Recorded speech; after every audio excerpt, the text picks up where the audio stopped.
चलिए आज हम लोग देखते हैं डेवलपमेंट ऑफ मेल गैमेटोफाइट, यानी नर युग्मकोद्भिद का विकास कैसे होता है। ठीक है, ये आइए देखें तो ये क्या है, एक परागकण। ये क्या है, परागकण है जिसकी दो परत है, एक बाहरी परत है, ठीक है, जो मोटी होती है, जिसे हम क्या कहते हैं, वाइचोल कहते हैं या एक्जाइन लेयर कहते हैं। ठीक, एक आंतरिक परत होती है जिसे हम क्या कहते हैं, अंतःचोल होते हैं। एक्जाइन लेयर में आपको बताया गया था पहले भी कि जो वाइचोल होता है इसमें किस प्रकार जमाव होता है, स्पोरोपॉलिन का जमाव होता है, और स्पोरोपॉलिन के जमाव के कारण ये परत जो होती है वो मोटी हो जाती है। कहीं कहीं पर स्पोरोपॉलिन का जमाव नहीं होता है, और जहां पर स्पोरोपॉलिन का जमाव नहीं होता है उन स्थानों पर क्या बन जाता है, जनन छिद्र यानी जर्मकोर बन जाता है। ठीक, आंतरिक परत किसकी बनी होती है, आपको बताया गया था पेक्टिन और सेलुलोज की बनी होती है। किसकी बनी होती है, पेक्टिन और सेलुलोज की बनी होती है। ठीक, इसमें एक बड़ी क्या पाई जाती है, रिक्तिका यानी वैक्यूल पाई जाती है। साथ में इसका क्या होता है, केंद्रक होता है। इसके अलावा यहाँ पर क्या भरा होता है, कोशिका द्रव्य भरा होता है। क्या भरा होता है, कोशिका द्रव्य भरा होता है।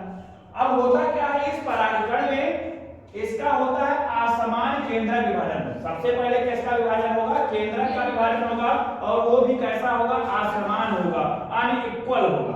कैसा होगा, अनइक्वल होगा, यानी असमान केंद्रक विभाजन होगा, जिससे क्या होगा, एक बड़ा केंद्रक बनेगा और एक छोटा केंद्रक बनेगा। यानी दो केंद्रक बनेंगे, एक बड़ा केंद्रक और एक छोटा केंद्रक।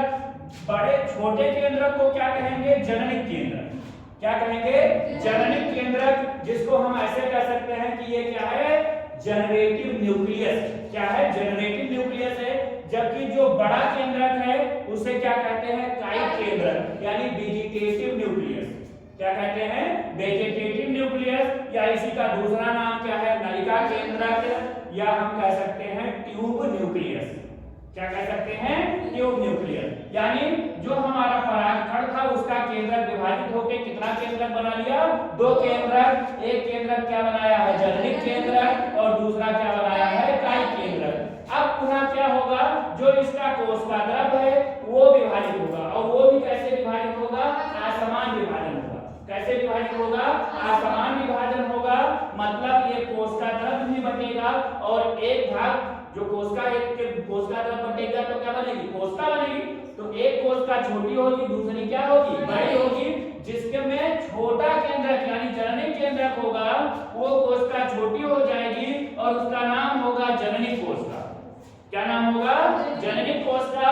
और जो बड़ा केंद्रक होगा उसकी जो कोशिका होगी उसे क्या कहेंगे, कायिक कोशिका या नलिका कोशिका। ये कैसी होगी, बड़ी होगी। ठीक है, यानी अब क्या हो गया, जो हमारा परागकण था वो दो कोशिकीय अवस्था में आ गया, दो कोशिकीय अवस्था में आ गया। लेकिन अभी ये जो कोशिका है, जननिक कोशिका, ये किससे जुड़ा हुआ है, जो आंतरिक परत थी उससे जुड़ा हुआ है। शीघ्र ही क्या होगा, ये जो जननिक कोशिका होगी ये तर्ककार हो जाएगी। तर्ककार मतलब ये अंदर से थोड़ा सा सिकुड़ेगी, तर्ककार हो जाती है, या हम कह सकते हैं किर्ण रूप हो जाती है। यानी जननिक कोशिका क्या हो गई है, तर्ककार हो जाएगी, और तर्ककार होके यहाँ से अलग होके कहां पर, जो कायिक कोशिका का कोशिका द्रव्य है उसमें क्या हो जाएगी, मुक्त हो जाएगी। कायिक कोशिका के कोशिका द्रव्य में शीघ्र ही जननिक कोशिका तर्ककार होके मुक्त हो जाएगी। यानी अब परागकण कितनी कोशिकीय अवस्था में हो गया, दो कोशिकीय अवस्था में। एक जननिक कोशिका वाला परागकण और एक क्या है, कायिक कोशिका या नलिका कोशिका। यानी हमारा परागकण अब कितनी कोशिकीय अवस्था में है, दो कोशिकीय अवस्था में, जिसमें कितनी कोशिकाएं हैं, दो कोशिकाएं, एक जननिक कोशिका है और एक कायिक कोशिका। जननिक कोशिका का जो एक केंद्रक होगा इसे क्या कहा जाएगा, जननिक केंद्रक। क्या कहा जाएगा, जननिक केंद्रक। ठीक है, इसी प्रकार से ये पूरा कायिक कोशिका है। ये क्या है, कायिक कोशिका है, और इसका जो केंद्रक होगा वो क्या कहलाएगा, कायिक केंद्रक या नलिका केंद्रक। ये जो परागकण है इसको हम कहेंगे पूर्ण विकसित, क्या है, पूर्ण विकसित नर युग्मकोद्भिद। पूर्ण विकसित नर युग्मकोद्भिद यानी fully developed male gametophyte, fully developed male gametophyte अधिकांश आवृतबीजी पादपों में, क्या अधिकांश आवृतबीजी पादप हैं जो एंजियोस्पर्मिक प्लांट हैं, उसमें परागकण का जब परागण होता है तो इसी दो कोशिकीय अवस्था में होता है।